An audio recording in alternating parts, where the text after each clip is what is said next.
এটা সুন্দরভাবে দিতে পারিস না? কোন রাজ্যের কোন মহারানী আসতেছে, এখন আমাকে আমার রুমটাই ছেড়ে দিতে হবে। ভালো লাগে না। এত বছর ধরে এই রুমে ছিলাম, কোনো সমস্যা হলো না, আর এখন নতুন সমস্যার আগমন। ভাইয়া একা একা কার সাথে কথা বলছো? কার সাথে? আবার নিজের কপালের সাথে। দেখতেছিস না?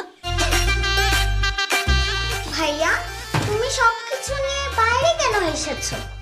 ও আচ্ছা, আম্মু তো তোমাকে বলেছে ড্রয়িং রুমে আজকের থেকে ঘুমাতে, তাই না?